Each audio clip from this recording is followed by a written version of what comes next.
Boa noite, irmãos. Outra vez é uma alegria estar com vocês para juntos nós cultuarmos ao nosso Deus, porque Deus é bom. Eu queria ler com a igreja Salmos 47.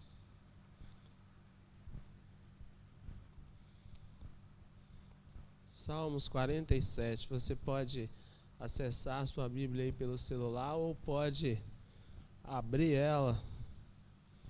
Eu ainda prefiro a Bíblia no papel, embora às vezes, na maioria das vezes eu estou acessando pelo celular, mas eu gosto do papel. Quem já passou dos 50, né, irmão Aminadab? Tem uma relação íntima com o papel. Irmão Aminadab não sabe disso ainda, porque ainda não chegou aos 50, né, irmão? Está escrito assim, olha, Salmos 47. Batam palmas, vocês todos os povos, aclamem a Deus com cantos de alegria, pois o Senhor Altíssimo é temível, é o grande Rei sobre toda a terra. Ele subjugou as nações ao seu poder, os povos colocou debaixo dos seus pés, ou dos nossos pés, e escolheu para nós a nossa herança, o orgulho de Jacó, a quem amou. Deus subiu em meio a gritos de alegria, o Senhor em meio ao som de trombetas. Ofereçam músicas a Deus, cantem louvores, ofereçam músicas ao nosso Rei, cantem louvores, pois Deus é o Rei de toda a terra. Cantem louvores com harmonia e arte. Olha aí, Neuber. Tá vendo? Cantem com harmonia e arte. Deus reina sobre as nações. Deus está sentado em seu santo trono. Os soberanos das nações se juntam ao povo de Deus de Abraão, pois os governantes da terra pertencem a Deus. Ele é soberanamente exaltado. Vamos orar. Pai, em nome de Jesus, nós pedimos ao Senhor, que já está presente entre nós, que se manifeste de tal maneira que todos que aqui entrarem e todos aqueles que estiverem assistindo posteriormente esse culto, sintam a sua presença, Pai. Que não seja um momento morto, mas um momento de vida, de alegria, de júbilo, Senhor, porque nós estamos diante do Senhor, o Deus que reina soberanamente sobre todas as nações, sobre todo o universo. Ser presente de forma visível no nosso meio, nos dê um coração quebrantado, ajude-nos a compreender aquilo que o Senhor quer comunicar para nós nessa noite. Perdoe os nossos pecados, aceite os nossos louvores. Nós oramos no nome de Jesus. Amém. Então a gente cantou, batam palmas, cantem louvores. Vamos cantar louvores hoje com Neuber e sua equipe.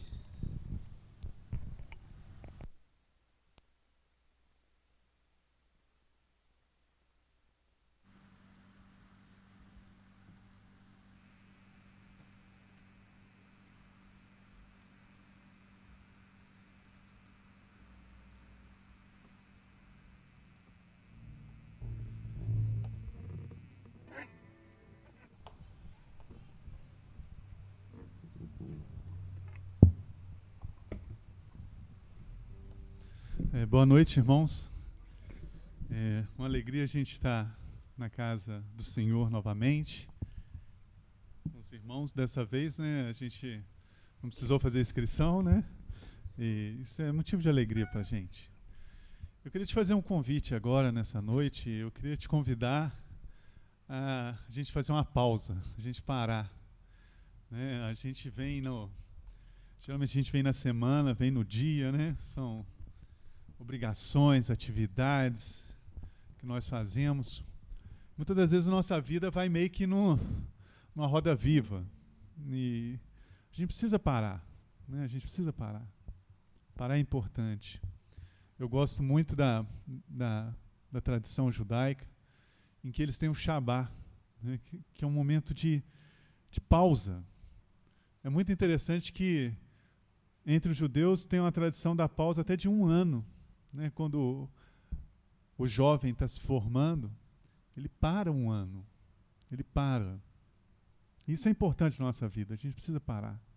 Eu gostaria de te convidar agora, para você parar, você colocar o seu pensamento em Deus, acalmar seu coração, acalmar sua mente, a sua alma, para que a gente possa receber a palavra que vai ser lida, para que a gente possa receber a palavra que vai ser cantada. Que a gente possa pedir a Deus isso nesse momento. Vamos orar? Seu Deus, te agradecemos de todo o nosso coração para esse momento em que podemos parar tudo e nos dedicar a ouvir a Tua voz, nos dedicar a uma relação mais íntima contigo, Pai. Que esse momento possa fazer efeito na nossa vida, Pai. Que as músicas que vão ser cantadas aqui, que elas não sejam cantadas em vão, Pai, mas que elas possam calar o nosso coração, que elas possam fazer sentido à nossa mente, que elas possam satisfazer a nossa alma, Pai, a sede que nós temos de Ti, Senhor. Te pedimos que a palavra que vai ser lida, que vai ser exposta a nós, que ela também possa produzir frutos dentro de nós, Pai. Este é o desejo do nosso coração, Pai, que o Teu Espírito fale em nós, fale através de nós e que Ele possa, Senhor Deus, ter liberdade em nosso meio. Este é o nosso desejo, em nome de Jesus, Pai. Amém, Senhor.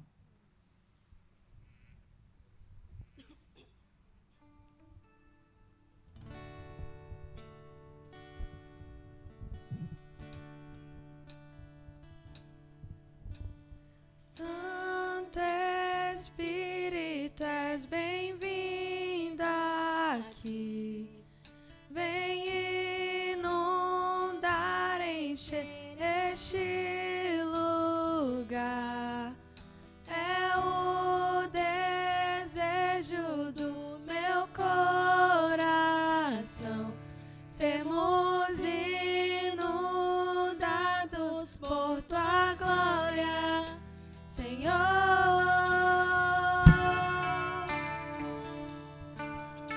Santo Espírito.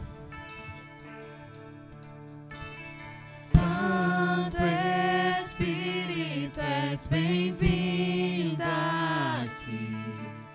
Vem inundar, encher este lugar.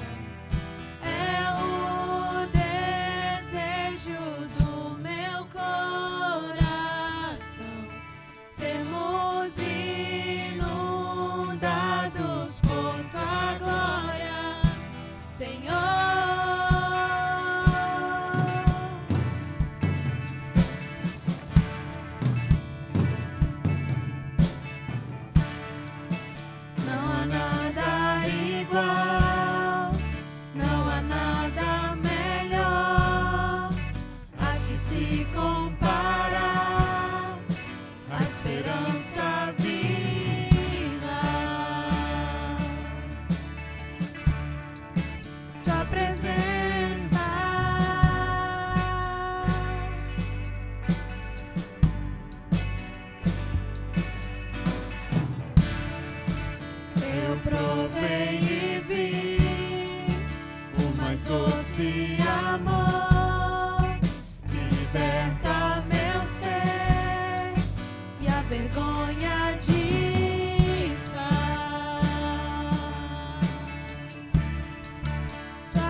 Vamos cantar só o vocal nessa música?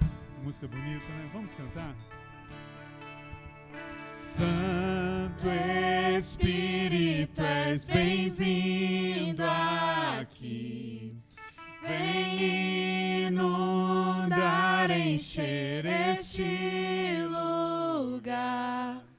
É o desejo do meu coração. Sermos inundados por tua glória. De novo. Santo Espírito, és bem-vindo aqui. Vem inundar, encher este lugar. É o desejo do meu coração. Sermos inundados por tua glória, Senhor.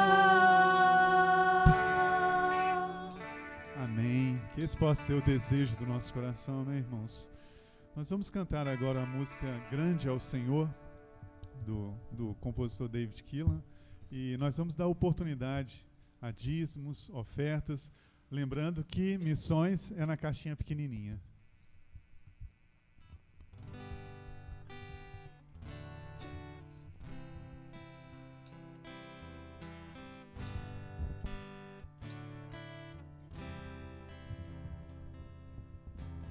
Grande é o Senhor, grande é o Senhor. Tuas grandes obras não têm fim. Seus olhos estão sobre mim. Grande é o Senhor. Grande é o Senhor. Tuas grandes obras não têm fim. Seus olhos estão sobre mim.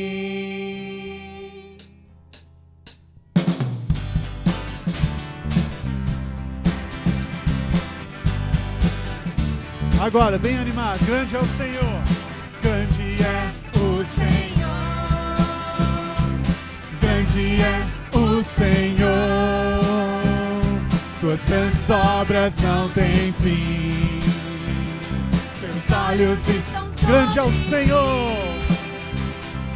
Grande é o Senhor.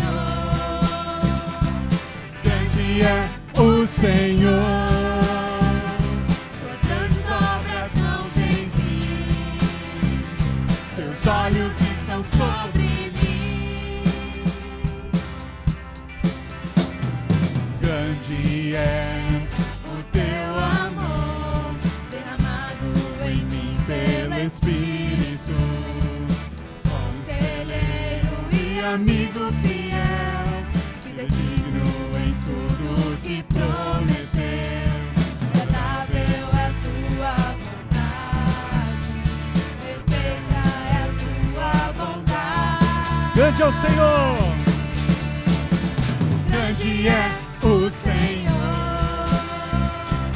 Grande é o Senhor. Suas grandes obras não têm fim. Seus olhos estão sobre mim. Grande é o Senhor. Grande é o Senhor. Suas grandes Obras não têm fim. Seus olhos estão sobre mim. Amém, né, irmãos? Glória a Deus. É tão bom falar que Deus é grande. Eu gostaria de ler com os irmãos apenas alguns versículos do Salmo de número 126. É um salmo tão bonito. Eu vou ler só o versículo 1, 2 e o 3. Ele fala assim: quando o Senhor trouxe os cativos de volta a Sião, foi como um sonho. Então a nossa boca encheu-se de riso e a nossa língua de cantos de alegria. Até nas outras nações se dizia: O Senhor fez coisas grandiosas por este povo. Sim, coisas grandiosas fez o Senhor por nós, por isso estamos alegres. Né? O motivo da nossa alegria é o Senhor. Nós vamos cantar a nossa última música agora dessa noite. É uma música mais antiga, mas é uma música muito bonita da Aline Barros, Consagração. Que a gente possa aproveitar essa música, né, para novamente nos consagrar a Deus, consagrar a nossa vida a Ele.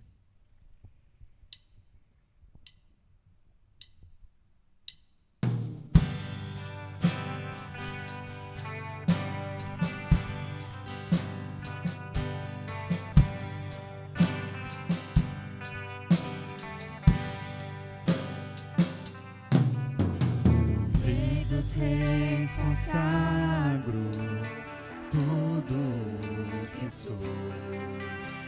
De gratos louvores transborda o meu coração.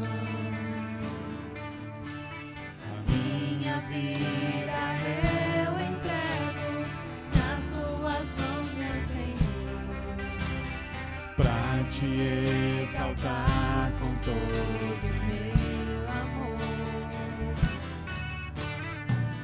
Eu te louvarei conforme a tua justiça.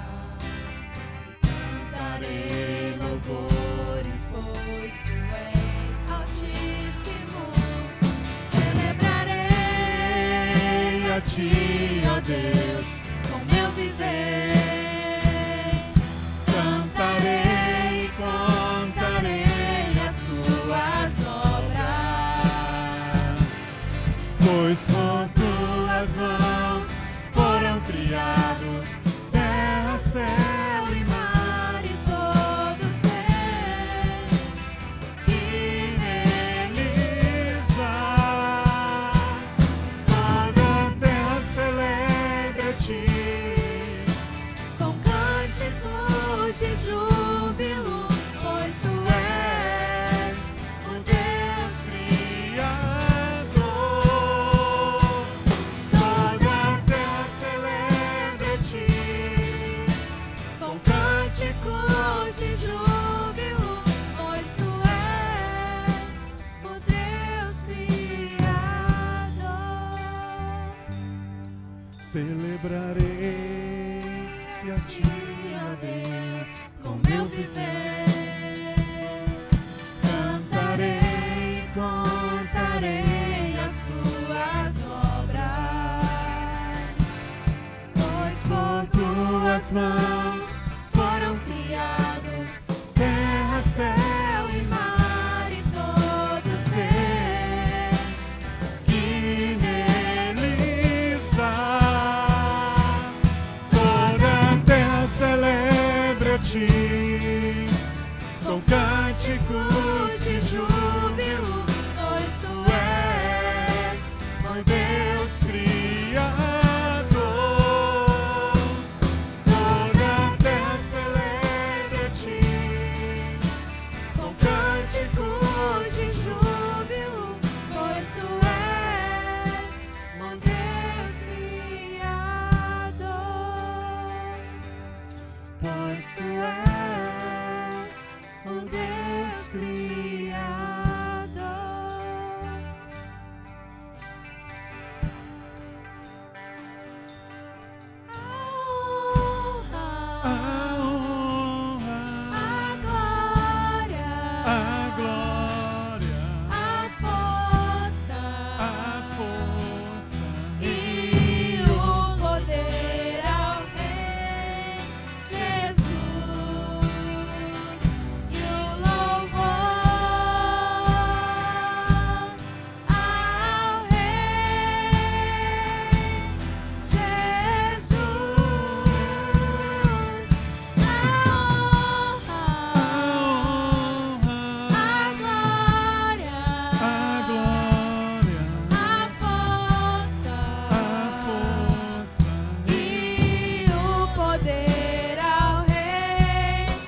Jesus, receba, Pai, o nosso louvor, receba a nossa gratidão, Pai.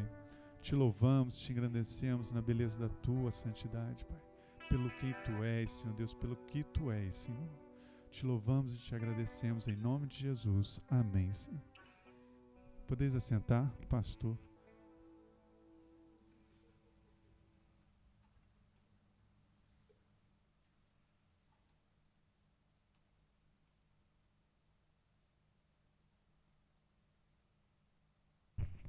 O pastor já vai assumir, mas antes nós vamos orar a Deus.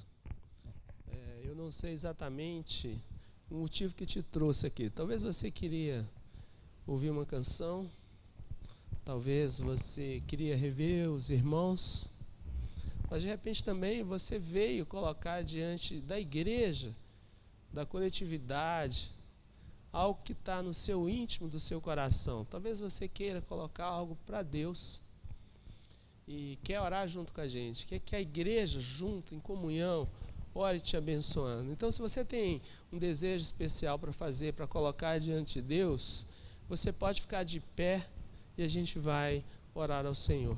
Eu não estou me levantando só porque eu já estou de pé, mas eu tenho. Eu peço aos irmãos que lembrem de mim durante a semana, as suas orações. Eu me lembro de vocês. Entre tantos motivos que a gente tem, né? O irmão José Olindo hoje, na manhã, me ligou dizendo: olha, irmão, hoje eu estou completando 59 anos de casado. E eu falei: olha, o seu exemplo é um exemplo para nós outros. 59 anos. E eles são apaixonados um pelo outro. Quem os conhece sabe disso, não é?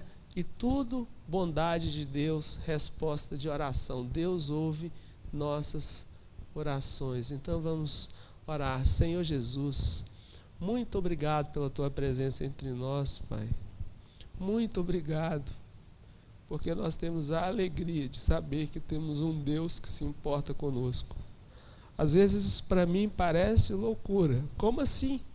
Um Deus tão grande, tão poderoso, que tem tanta coisa para fazer, tem tantos seres no mundo para cuidar, para a sua rotina e de repente olha para mim, o Eudes, e fala: ei filho, eu te amo. Eu estou atento às coisas que estão acontecendo na sua vida. Eu não consigo compreender isso. Mas ao mesmo tempo, eu fico tão cheio de Ti, sabendo que posso contar com o Senhor. Meus irmãos aqui também estão na mesma condição minha, Pai. Trazendo diante do Senhor os agradecimentos, os pedidos, as suas inquietações. Porque nós olhamos para o céu e dizemos... Olhamos para os montes e repetimos: de onde vem o meu socorro? O meu socorro vem do Senhor que fez os céus e a terra. Nós cremos no Senhor, no Teu poder curador. Abençoe, Senhor, aquelas pessoas que estão precisando de cura física. Abençoe aquelas pessoas que estão precisando de cura emocional, Pai. Abra a porta de emprego para aqueles que estão precisando de um emprego, Pai. Alimento para aqueles que têm fome, Senhor. Oh Deus, cuide dos nossos filhos, cuide dos nossos pais. Oh Senhor, não nos deixe angustiados. Renova em nós a Tua esperança diariamente, Senhor. Nós precisamos do Senhor. A Tua voz nos acalma, nos acalenta, Senhor. E como nós cantamos, queremos consagrar mais uma vez a nossa vida a Ti, porque em Ti está a nossa esperança. O Senhor é o nosso Deus, o Senhor é o nosso Deus, Deus de perto, Deus que se importa e Deus que nos recebe. Então, mais uma vez, em nome de Jesus, receba as nossas petições, os nossos agradecimentos e haja conforme a Tua vontade, porque reconhecemos que ela é perfeita, boa e agradável. Mas por misericórdia de nós, que somos o bichinho de Jacó, que somos, como diz o apóstolo Paulo, o esterco, que somos nada diante da Tua grandeza, por misericórdia, Pai, aos Teus bichinhos, à Tua criação, Revele a tua vontade a cada um dos meus irmãos aqui, para que nós glorifiquemos o teu nome, para que a gente dê glórias a ti, para que nós possamos gritar para todo mundo ouvir que o Senhor é o nosso Deus, é o Deus que cura, é o Deus que salva, é o Deus que liberta, é o Deus presente entre nós. Então, no nome de Jesus, nós nos reverenciamos e nos colocamos diante do Senhor. Amém. Louvado seja o teu nome, Pai. Amém. Amém.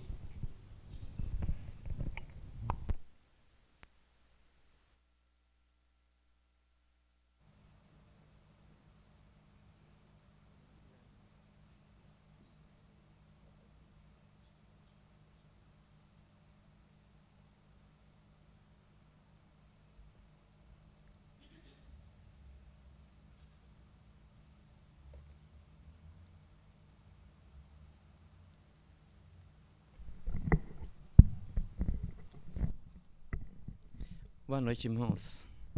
Graça e paz de Jesus a todos, amém? Está todo mundo vivo aí? Hã? Olha, impressionante. Hoje, pela manhã, não pude estar com os irmãos. Eu fui visitar a Igreja Batista ali do Planalto, pregar na comemoração dos seus 44 anos. E bom demais estar ali, não é? Mas eu senti uma falta enorme de estar aqui. Estar com os irmãos, que essa é a nossa casa, né? Esse é o nosso povo. E eu quero deixar aqui também um abraço que a Igreja do Planalto mandou para nós. E também já deixei o nosso abraço lá na igreja. Foi um momento muito abençoado. Muito bem. Antes de a gente mergulhar aqui um pouco na Palavra de Deus, eu quero agradecer as pessoas que nos visitam. Eu estou vendo ali o Marco e a Gri, não é? Nos visitando mais uma vez. Sejam muito bem-vindos. Que Deus abençoe a vida dos irmãos. Eu lembro também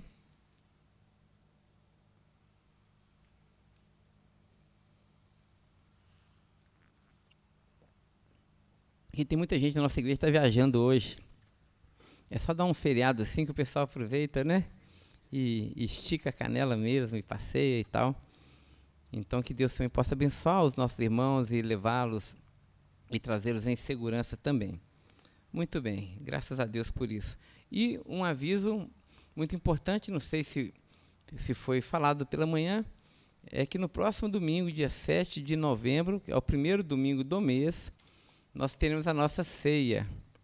Então, não, será à noite. Ah, é? Não, a gente depois reforça. Porque nesse ano, ainda nesse final de ano, irmãos, a gente vai realizar a nossa ceia ainda nos cultos à noite. Nós estamos aí com um calendário bem apertadinho de manhã, tanto da IBD, né, como o curso da feminilidade também. E a gente está optando por fazer o culto de ceia no domingo à noite. Mas só nesse ano. E com a graça de Deus, e que seja até motivo aí da nossa oração, a partir de fevereiro, quando a gente voltar de férias, né, e tal, nós vamos retornar com a nossa ceia pela manhã e com a nossa ceia ágape também. Muitos aqui, talvez, alguns não tiveram o privilégio de participar da nossa ceia ágape, né? Mas é um momento muito gostoso que a gente tem ali de comer, de beber juntos, né? A gente faz ali no salão de festas da igreja, um primeiro momento muito abençoado. Aí eu faço lá os pratos principais, né? Estou cozinhando muito bem. O pastor Tiago também, eu sei que o pastor Tiago faz uns bolos, né? Então cada um traz a sua comida de casa, a gente tem aquele momento gostoso ali. Não é isso, Dani? Dani está até com a boca cheia de água aí, olha aí, né? A gente come, depois a gente sobe aqui para o templo e a gente tem a ceia do Senhor. Então vai ser um momento de muita alegria. Eu já estou assim sonhando com esse dia que a gente vai conseguir reunir e comer juntos novamente. Isso faz bem para a alma. Não é à toa, não é sem motivo que quando Jesus nos ensinou a lembrarmos dele, ele nos deu os elementos ali do pão e do vinho, né? Que é comida, né? Que é estar na mesa, que é nos alimentarmos dele. Então, quando nós estamos em comunhão, nos alimentando ali da mesa, também nós nos alimentamos do próprio Jesus, gozamos da sua presença, na presença dos nossos irmãos. Como é que Deus abraça a gente? Deus abraça a gente quando o irmão abraça a gente, não é assim? né? Às vezes a gente fala assim, Deus, de forma muito abstrata, eu quero sentir o seu abraço, eu quero sentir a sua presença consoladora e aconchegante. E geralmente, como Deus faz isso? Deus faz isso mandando seus anjos ao nosso encontro, né? E esses anjos geralmente são de carne e osso. É a pessoa que está do seu lado, é o seu irmão, que te liga, que te consola, que te abraça fisicamente, ou então te abraça à distância, algo tão comum, né? E até estranho na pandemia, mas nós somos abraçados, nós somos acolhidos, né? Nós recebemos de Deus e nos alimentamos de Deus quando estamos à companhia dos nossos irmãos e podemos ali nos nutrir uns dos outros.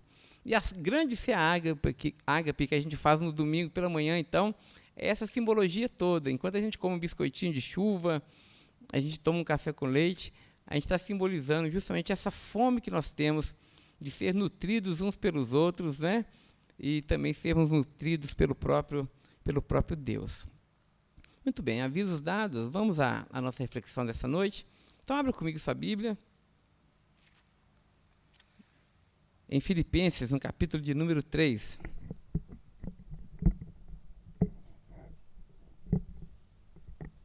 Carta do apóstolo Paulo aos Filipenses, capítulo 3.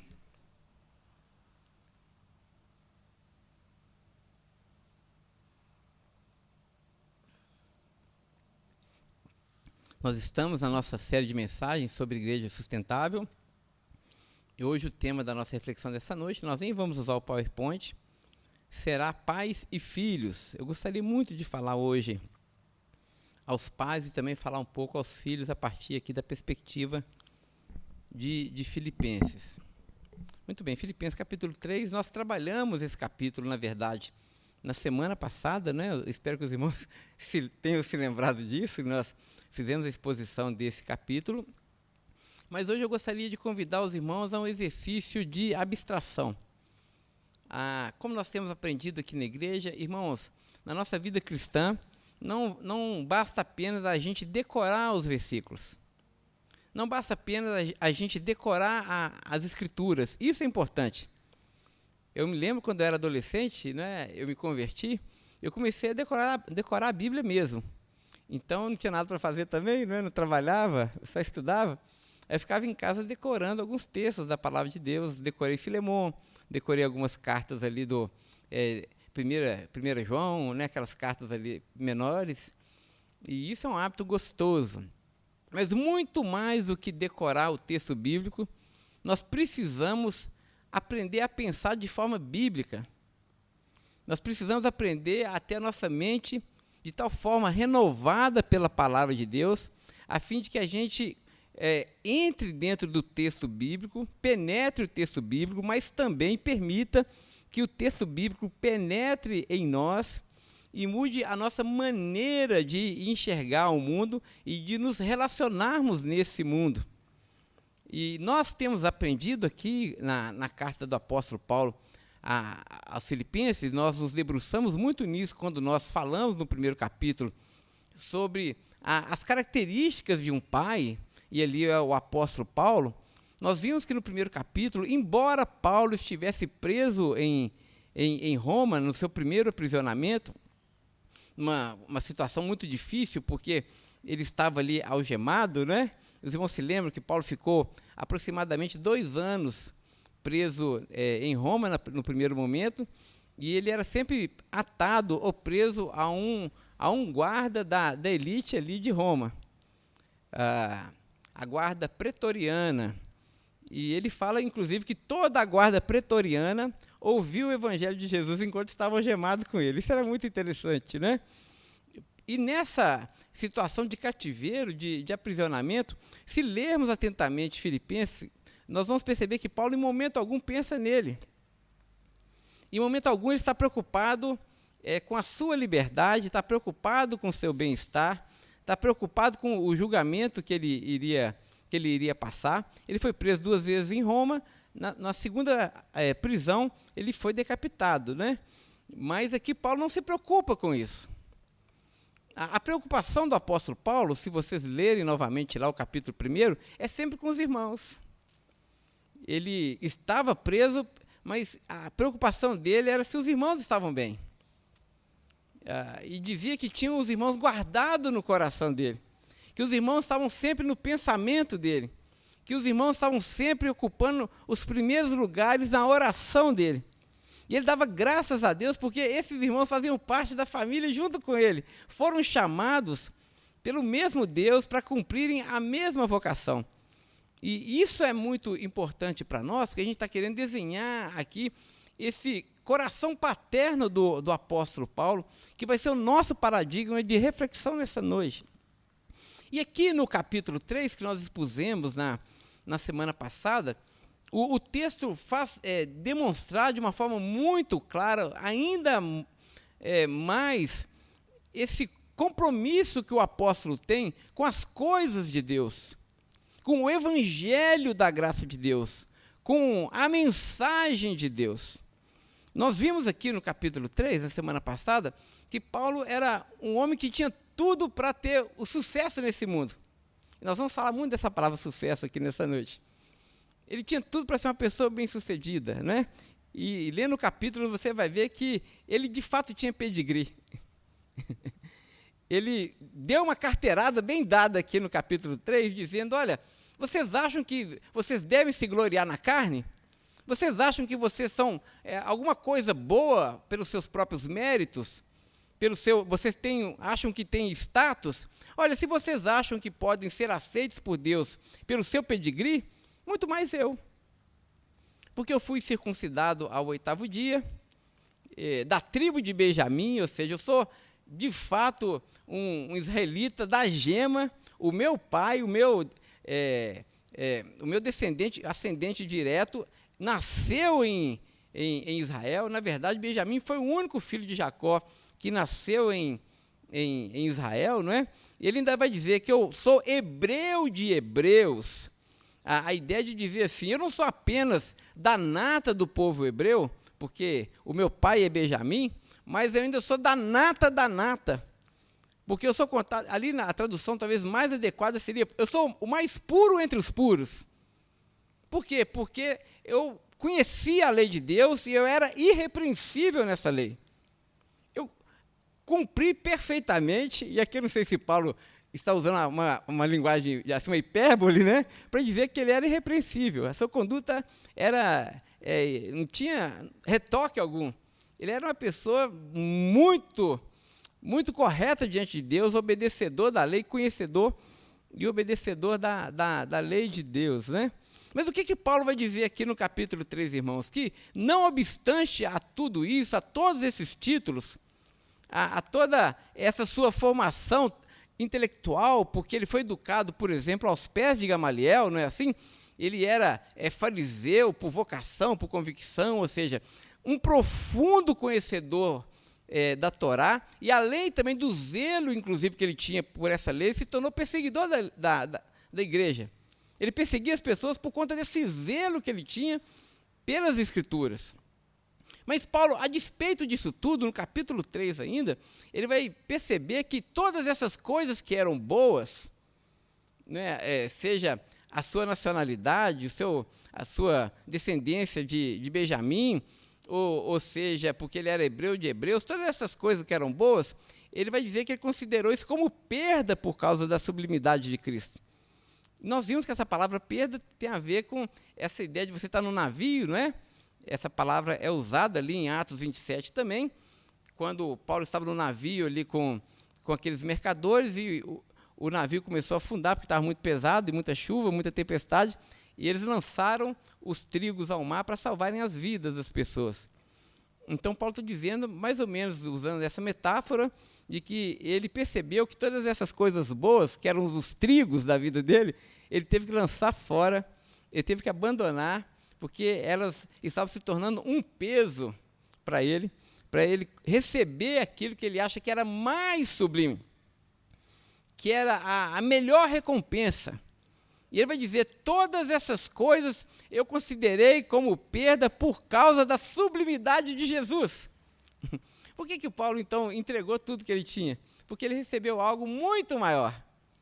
Ele recebeu o próprio Jesus na sua vida, não é? Olha que coisa interessante, ele se desarmou de tudo, ele desceu do seu status, né? E não só desceu do seu status no sentido de, embora cidadão romano, que era um título concedido apenas à elite, embora ele desfez disso tudo, ele considerou isso como perda. Além disso, ele se tornou pária na sociedade porque começou a ser perseguido. Não vamos nos esquecer que ele estava preso aqui na cidade de Filipos por causa do amor ao evangelho de Jesus. Ou seja, Paulo desfez disso tudo, ou seja, abandonou isso tudo, né? Sofreu barbaramente. E aqui eu estou me lembrando do Tim Keller. Tim Keller é um dos grandes escritores aí do nosso tempo. E depois de C.S. Lewis, ele é o escritor que eu mais consigo ler e gostar. Existem vários, né? Vários escritores bons, mas o Tim Keller é um escritor fora de série. Ele faz um comentário muito interessante sobre a vida do apóstolo Paulo depois da sua conversão, que parece que Paulo não fez um bom negócio quando se converteu. Sabe, Dani? Porque antes da conversão, a vida dele era muito boa. Ele tinha posses, ele era uma pessoa que tinha outros debaixo da autoridade dele, ele tinha status de cidadão romano, ele tinha status entre o povo judeu, porque ele era um fariseu de elite, né? Ou seja, ele era uma pessoa de sucesso, muito bem sucedida. Mas parece que depois que ele abraçou isso que ele chama de sublimidade de Cristo, as coisas começaram a desandar para o apóstolo Paulo. Ele se tornou uma pessoa de perseguidor, ele passou a ser perseguido, de Saulo, inclusive, que ele era chamado assim antes, né? Antes da sua conversão, ele era chamado de Saulo. Depois que ele se converteu, ele passou a se chamar Paulo. Saulo dá a ideia de grande. Paulo tem essa ideia de pequeno. Ou seja, ele se reduziu ainda mais. Aí o Tim Keller vai dizer que dentro dessa cultura que nós vivemos, essa chamada cultura do sucesso, e se sucesso tem tudo a ver com a bênção de Deus, porque nós acreditamos de uma forma muito forte nisso, gente. Nós acreditamos que se nós somos bem-sucedidos, se as coisas estão indo bem conosco, com a nossa família, nós gozamos de saúde, nós temos emprego, nós temos um futuro promissor pela frente, nós confundimos tudo isso com a bênção de Deus. Nós achamos que esse sucesso que nós temos nesse mundo é um sinal inequívoco que a bênção de Deus está sobre nós. Só que não era assim com o apóstolo Paulo. E o Tim Keller, então, vai dizer que se de fato ser bem-sucedido, ter riqueza e ter prestígio é sinal do amor de Deus, porque também nós colocamos muito Deus em xeque em relação ao seu amor, não é? E nós nos sentimos amados por Deus quando nós somos abençoados por Ele. Não é assim? Essa fé muito infantil que a gente tem. As crianças são assim, não são, gente? Os meninos pequenos não são assim? Quando eu chegava em casa, o Pedro era um meninote, talvez um pouco maior ali que o Joaquim, não é? Eu chegava em casa num dia de serviço assim e tal, ele estava lá, ou então eu ia buscar ele na escola. A gente fica doido para ver o filho da gente, dar um abraço, um negócio assim. Aí quando você chega em casa, então busca na escola, seu menino vem correndo na sua direção, aí você tem aquela ideia assim, nossa, ele também está com saudade de mim. Ele também quer me dar um abraço. Mas eu lembro que várias vezes o Pedro vinha correndo para mim e falava, pai, o que você trouxe?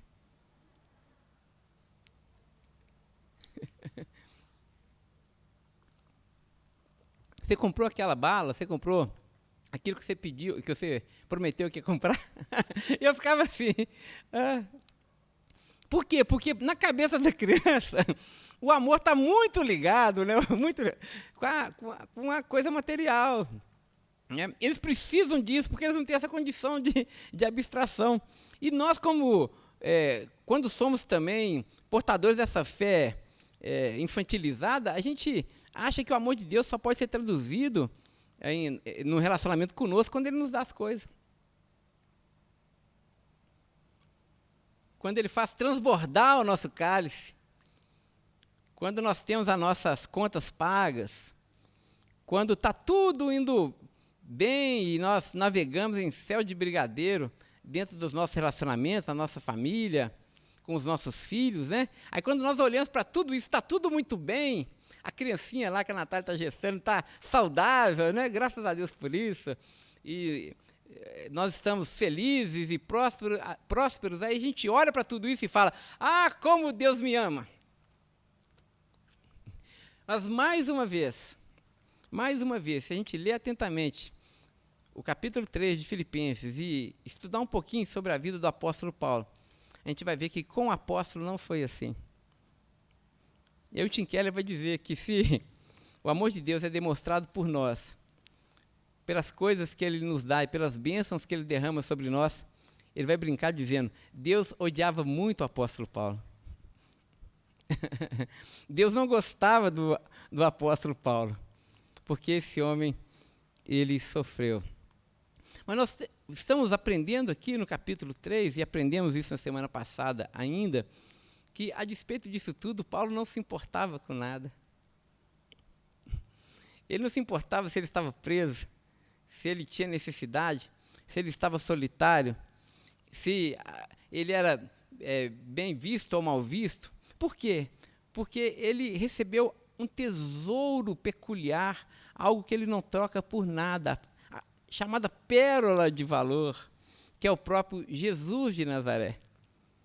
E Paulo era uma pessoa de tal forma desprendida, meus irmãos, desse mundo, não é?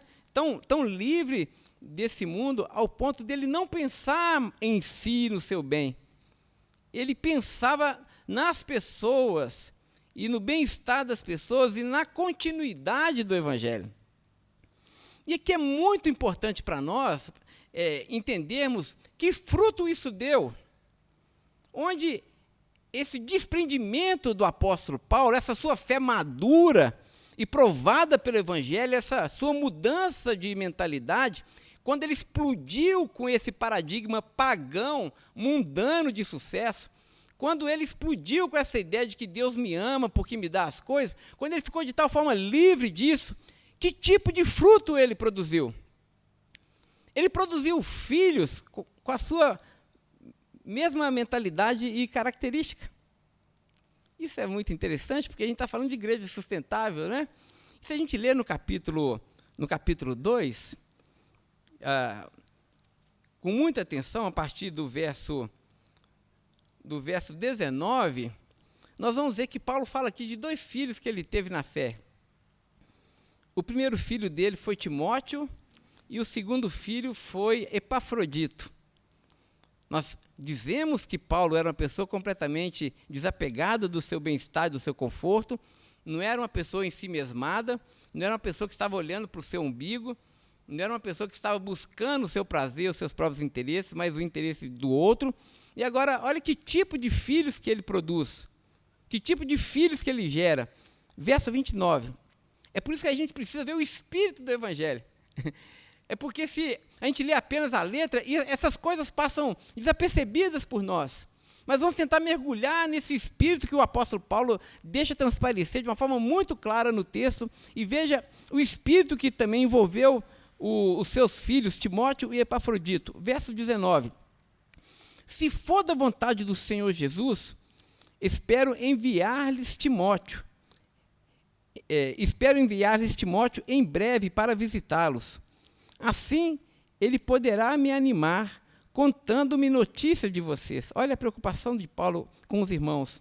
Não tenho ninguém que se preocupe sinceramente com o bem-estar de vocês, como meu filho Timóteo.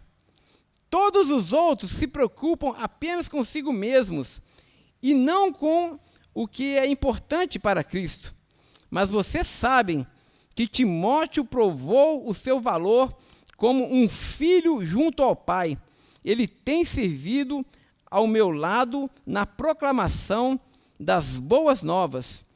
Espero enviá-lo assim que souber o que me acontecerá aqui, e tenho confiança no Senhor de que em breve eu mesmo irei vê-los. Eu fico pensando nesse jovem Timóteo aqui, porque ele era uma pessoa muito jovem. Timóteo foi pastor da igreja de Éfeso. Nós temos aí as cartas pastorais. Paulo escreve para Timóteo. e deixa muito claro ali nas suas pastorais que Timóteo era uma pessoa jovem, um líder jovem, e ele era uma pessoa também muito frágil, talvez muito tímida. Por isso que Paulo vai dizer, Timóteo, Deus não nos deu espírito de covardia, né, mas de poder, e amor, e de moderação. E ninguém despreze a sua juventude, né? Paulo vai escrever para Timóteo. Eu fico pensando nesse jovem e nos planos que esse jovem talvez tinha para a sua própria vida. A ideia do sucesso. e todo pai quer que o filho seja bem-sucedido, não é assim? Todo pai quer que o filho alcance os lugares mais altos na sociedade. A gente tem, olha, pega no filho e fala, esse aqui vai ser doutor, esse aqui vai ser engenheiro, esse aqui vai ser um grande homem de Deus, e os filhos crescem com aquela... Um grande homem de Deus é uma coisa boa, né? É um bom pastor e tudo mais, mas os filhos crescem com aquela coisa, eu preciso ser alguém na vida. E quando a gente olha para Timóteo, Timóteo era um jovem que, a exemplo do seu pai na fé, a exemplo do apóstolo Paulo, o que Timóteo faz, gente? Ele não se preocupa em construir o seu nome. Ele também não se preocupa com o seu status social. Isso é muito claro pela sua associação. Porque Timóteo se associou a alguém que não valia nada para a sociedade romana, a um prisioneiro. Ele passou a andar com o apóstolo Paulo, e assim como o apóstolo Paulo desceu do seu pedestal, rasgou o seu pedigree, e agora estava servindo nos degraus mais baixos da sociedade, Timóteo também, como filho do apóstolo Paulo, o que ele teve que fazer? Rasgar também os seus projetos de sucesso pessoais, talvez os planos dos pais biológicos, né? E entender que acima de qualquer projeto pessoal nosso projeto de sucesso, está a vontade de Deus, o evangelho da graça de Deus. E olha que coisa interessante, porque Timóteo é enviado pelo apóstolo Paulo para visitar os irmãos em Filipenses, não porque Paulo havia mandado ele ir, mas porque no coração de Timóteo ardia a mesma chama, que era acesa e alimentada pelo mesmo Espírito que ardia no coração do apóstolo. E que chama é essa? O desejo de servir os irmãos. E a preocupação que Timóteo tinha com os outros. Ou seja, Timóteo estava gastando a sua vida, gastando a sua juventude no serviço aos outros irmãos. Porque também, assim como o apóstolo Paulo, ele trocou todas as coisas por causa da sublimidade de Cristo. Verso 23, existe um personagem aí. Não, 23, não, 25. Eu estou precisando de óculos, viu, gente? Tem óculos aí, né, pastor Marcos? Muito bem, verso 25, um personagem que quase ninguém fala, é sobre Epafrodito, um também filho do apóstolo Paulo. Veja o que o texto diz sobre ele. Enquanto isso, penso que devo enviar-lhes de volta Epafrodito. Ele é um verdadeiro irmão e colaborador, e companheiro de lutas, que também foi mensageiro de vocês para me ajudar na minha necessidade.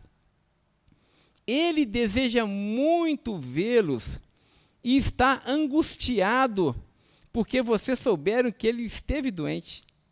De fato, ele ficou enfermo e quase morreu, mas Deus teve misericórdia dele e também de mim, para que eu não tivesse uma tristeza atrás de outra.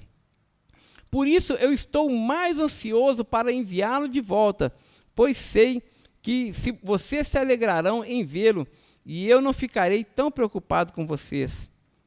Recebam-no com grande alegria no Senhor e dê-lhe a honra que ele merece, pois arriscou a vida pela obra de Cristo e esteve a ponto de morrer enquanto fazia por mim o que vocês mesmos não podiam fazer. Nós temos aqui agora esse discípulo do apóstolo Paulo, esse filho do apóstolo Paulo, o Epafrodito. Esse homem adoeceu, a gente não sabe do que ele adoeceu, mas foi uma enfermidade muito grave, e essa notícia que ele havia adoecido chegou na comunidade de Filipos. E o Epafrodito ficou sabendo que os irmãos lá de Filipenses haviam sabido que ele estava gravemente enfermo. E o que Epafrodito sentiu? Ele sentiu uma preocupação enorme, não com a sua vida. Ele não pediu oração para os irmãos, por favor, orem por mim, porque eu estou à beira da morte. E agora eu vou ficar aqui no espírito de autocomiseração, pedindo para que os irmãos orem por mim, me alimentem, me sustentem, enviem recursos e façam o que precisam, porque eu estou doente. Mas ao invés disso, pastor Tiago, isso que me constrange, sabe? Epafrodito ficou triste porque os irmãos souberam de que ele estava doente, ele não queria entristecê-los. Ele estava à beira da morte. Mas a preocupação dele era com o coração dos irmãos, com a tristeza no coração dos irmãos. E Paulo queria que ele fosse, não para que Epafrodito fosse alimentado, mas para que os irmãos fossem consolados. Veja aqui, irmãos, os filhos que o apóstolo Paulo gerou. O primeiro, um jovem, que não se preocupava com ele. E o segundo, que sequer tinha medo da morte. Por quê? O que alinhava todos esses três grandes homens de Deus? Porque todos os três encontraram a sublimidade de Jesus. Dito isso, eu gostaria que a gente pensasse um pouquinho agora aqui nos nossos relacionamentos. Irmãos, a gente tem estudado sobre a igreja sustentável. E uma das grandes preocupações da igreja sustentável é com as futuras gerações. E com o tipo de cristão que nós estamos formando para as futuras gerações. E isso tem tudo a ver com a forma como nós, que somos pais, estamos vivendo o cristianismo aqui e agora.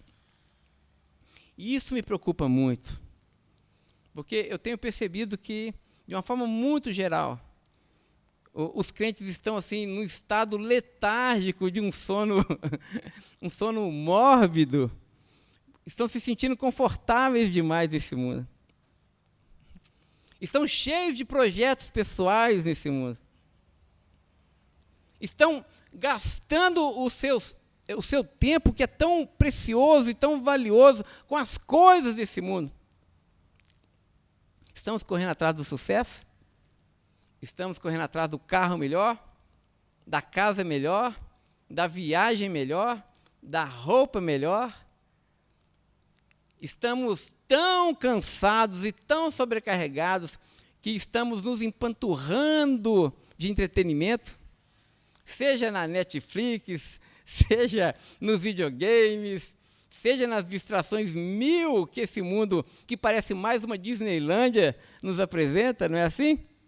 Irmãos, prestem atenção, nós herdamos uma igreja dos nossos antepassados. E os nossos antepassados derramaram o seu sangue, assim como o Mestre Jesus derramou o seu sangue pela sua igreja, os nossos antepassados derramaram o seu sangue para que nós hoje estivéssemos aqui. Os nossos pais deram as suas vidas para que nós hoje estivéssemos aqui, recebendo as mais ricas bênçãos de Deus. E não precisa ter muito longe, talvez o seu pai e a sua mãe fez isso com você. Enquanto eu estava pensando nessa palavra, eu estava lembrando da minha mamãe. E criança é criança não gosta muito de ir para a igreja, né?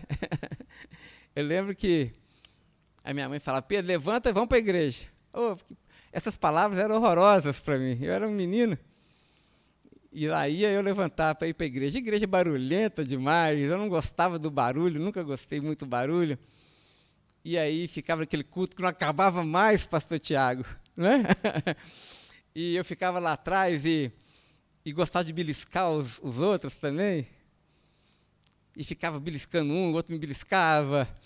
E aí o diácono, quando eu chegava na igreja, já sabia que eu era o beliscador. E aí já me olhava com aquela cara. E ele era grande, né? Um bração enorme. Eu já vi ele pegando um cara pela gravata. Ele não dava medo danado, aquele diácono. Ele ficava lá e ele já olhava para mim assim, rosnando, né? Eu ficava tentando disfarçado, mas cutucava um, que eu não estava a ficar no culto. Acho que é por isso que o Pedrinho me puxou. Eu não suportava o culto, não suportava a pregação, mas todo domingo lá estava eu. E minha mãe me levava. E chovia, eu falava, opa, tá chovendo, mãe. Ah, tem sombrinha para isso. E a gente morava num lugar, eu disse, que era barro puro, sabe? Era barro puro. Então, a gente tinha que andar naquele barro puro, minha mãe com aqueles chinelinhos mesmo, chinelinho de Havaianas, né? A gente andava naquele barro, e eu com meu sapato, nem sei o que era que eu tinha, né? Aí, tinha que limpar o pezinho depois, quando subiu o morro e chegava no asfalto. E aquela chuva, vamos para a igreja. Vamos para a igreja. Vamos para a igreja. Minha mãe pagou o preço. Mesmo eu beliscando, mesmo eu não querendo ir, mesmo ele me empurrando, ela pagou o preço para que eu estivesse aqui hoje pregando o Evangelho.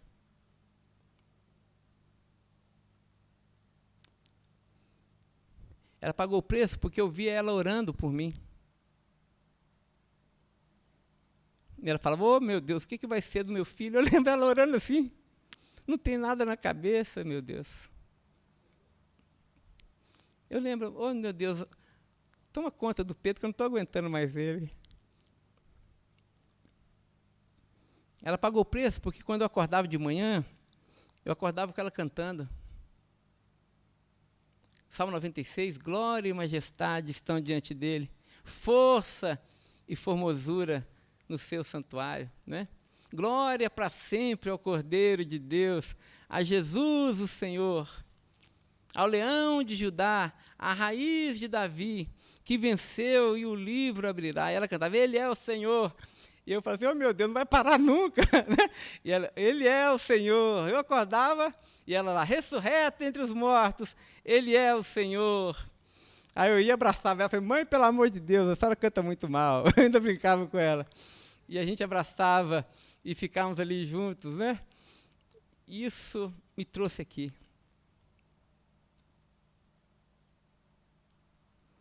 E eu quero falar aos pais justamente isso, né? Onde você quer levar os seus filhos?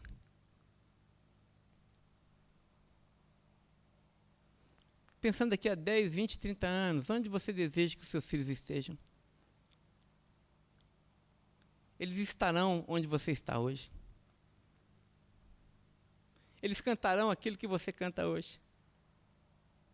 Eles crerão naquilo que você crê hoje. Eles se encurvarão, se ajoelharão diante daquilo que você se encurva e se ajoelha hoje. Se você é morno, se você é apático, eles serão mornos, eles serão apáticos. Se você é mesquinho e não contribui com a obra de Deus, é avarento, eles também serão mesquinhos e não irão contribuir com a obra de Deus, serão avarentos. Se você é viciado no conforto, eles serão viciados no conforto. Mas se você entendeu a sublimidade de Cristo, e dia após dia você martelar na cabeça do seu filho, Ele é o Senhor, Ele é o Senhor, Ele é o Senhor. Todo joelho se dobrará, porque Ele é o Senhor. Ah, meu irmão, eu garanto a você que daqui a 20, 30 anos, os seus filhos estarão na casa de Deus. Eu li um texto as 2 semanas atrás, do pastor Igor Miguel, da Igreja Esperança, que ele fala justamente isso, sobre os nossos filhos. Ele fala sobre a salvação que nós nós desejamos dar aos nossos filhos. Ele escreveu assim, vou abrir aspas: não gostaria que os meus filhos passassem a adolescência e a juventude lutando para serem pessoas de sucesso, mas gostaria que eles lutassem para serem aquilo que Deus os chamou para ser. Herdamos inseguranças espirituais de nossos pais e de nossa cultura. Queremos filhos que sejam admiráveis, respeitáveis e, de preferência, financeiramente seguros. O problema é que não percebemos que isso é um projeto de salvação financeira baseado em tudo que a nossa cultura e mercado oferecem. Mas isso não é o evangelho. Isso é um evangelho falso. Salvação financeira é uma heresia. O evangelho de Jesus Cristo não oferece essa alternativa. A razão por que nossos filhos devem estudar e trabalhar diz respeito à vocação que Deus tem para eles e não pode ser fruto da nossa incredulidade em relação a Deus. Muitas vezes nós não ensinamos nossos filhos o evangelho de Jesus, mas nos esforçamos para que eles aprendam português, matemática, geografia e estudem, porque nós estamos colocando a nossa confiança nas coisas desse reino e desse mundo e não somos crentes em relação a Deus. Nós somos incrédulos de que Deus é capaz de dar para os nossos filhos a verdadeira vida. Muitos cristãos ainda são adeptos de uma religião inconsciente e de uma doutrina de salvação falsa. Não percebem que o evangelho contradiz isso tudo? Como somos medíocres em nossa resposta ao chamado libertador de Jesus, e pior, intoxicamos nossos filhos com a mesma mediocridade. Ou seja, pais medíocres com fé medíocre, filhos medíocres. Depois queremos que o pastor ou o líder de jovens da nossa igreja sejam amigos de nossos filhos para remendar nossa falta de entrega ao evangelho. Queremos que eles sejam o tipo de crente que nós não somos a nossa vida inteira. Isso é muito verdade, gente. Às vezes a gente não vive o evangelho na nossa casa, os nossos filhos olham para nós e veem que nós somos adoradores do mamon, do entretenimento, da preguiça, da banheira quente, aquela religião da banheira quente. Eles olham para nós e veem que o evangelho é apenas mais um produto na prateleira de consumo da nossa cultura, é uma preferência. Eu vou à igreja quando eu quero, quando eu me sinto bem, quando cabe na minha agenda. E aí nós queremos que o quê? Que o pastor, que o líder de jovens dê um jeito nisso. A gente joga para o Eudes, a gente joga para o Lucas, a gente joga para o pastor e diz: olha, pastor, o meu filho não quer nada com o evangelho. O meu filho está morno, está frio. Dá um jeito nesse rapaz por mim. Mas o problema é que os nossos filhos não veem o evangelho em nós. E tem uma musiquinha que a gente aprende lá quando a gente é criança que diz assim: cuidado pezinho, cuidado pequeno, grande pé onde você pisa, porque os seus filhos vão acompanhar os seus passos. Não tem jeito. Por mais que o pastor fale, nossos filhos vão esperar em nós, no nosso comportamento dentro de casa.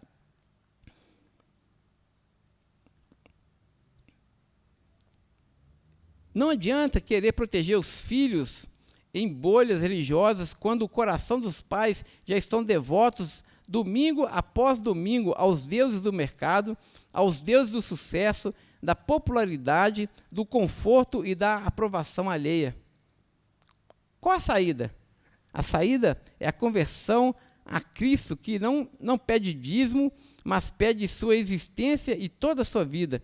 Repito, cristianismo é letal e é total. Eu não quero que os meus filhos amanhã tenham um poder econômico para consumir e serem felizes, entre aspas. Quero que os meus filhos encontrem o tesouro que eu encontrei em Cristo e que vivam satisfeitos nele e assim se equipem com o que for necessário, cultural, intelectual e tecnicamente, para brilharem a glória de Deus no mundo e em compaixão com o seu próximo.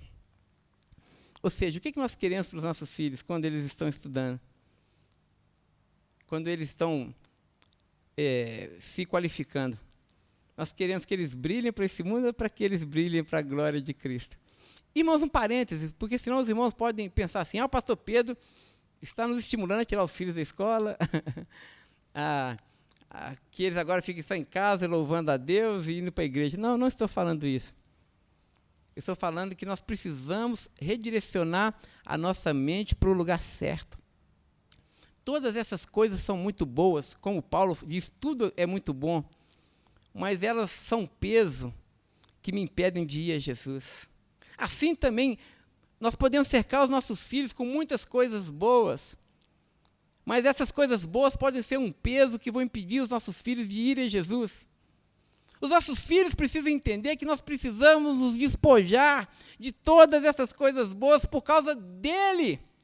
E quando nós encontramos com ele, todas as coisas boas tomam o seu lugar, gente. Aí eles podem ser o melhor aluno da sala, pode ter a maior conta bancária, porque o coração deles não está aqui, está lá, porque eles encontraram a sublimidade de Jesus de Nazaré.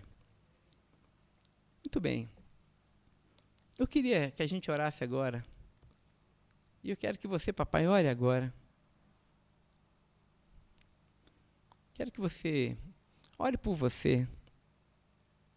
Porque ninguém pode dar aquilo que não tem dentro. Visite seu coração e veja se você, de fato, tem entendido o Evangelho. Quem ocupa o único lugar na sua vida? Quem é o Senhor da sua vida? A quem você tem amado? Quando você acorda todos os dias pela manhã, onde está a sua confiança? Quais são as suas prioridades? O que enche o seu coração de segurança e de alegria?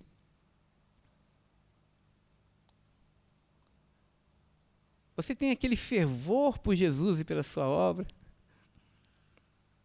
Você de fato encontrou esse Cristo sublime que o apóstolo Paulo diz?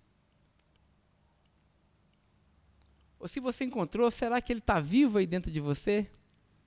Ou ele está ofuscado por uma série de agendas e de calendários e de compromissos? Vamos orar por isso, já pensando nos nossos filhos, nas futuras gerações. Porque se nós queremos que os nossos filhos amem a Jesus de todo o coração, eles precisam ver isso em nós. Se nós queremos que os nossos filhos sejam a igreja do futuro, nós precisamos ser a igreja de hoje. Se nós queremos que os nossos filhos, de fato, se entreguem a Jesus, precisamos nos entregar a Jesus de forma definitiva e total hoje. Ó Deus bendito, nosso Pai amoroso, te damos graças por esse entendimento que temos da sua palavra. Ó Senhor, nós reconhecemos a grande responsabilidade que nós temos com os nossos antepassados, que nos trouxeram até aqui, Senhor. Se estamos aqui hoje é porque alguém se preocupou em nos levar, em nos educar nos seus caminhos. Ó Senhor, nós temos colhido tantas bênçãos disso. Nós temos colhido no nosso coração a certeza que nós estamos contigo. Por causa da obra da cruz de Jesus, hoje nós temos acesso ao seu coração. Mas, ó Senhor, eu quero te pedir que essa chama seja novamente acesa em nós. E que não sejamos mornos, portadores de uma fé pequena, Senhor.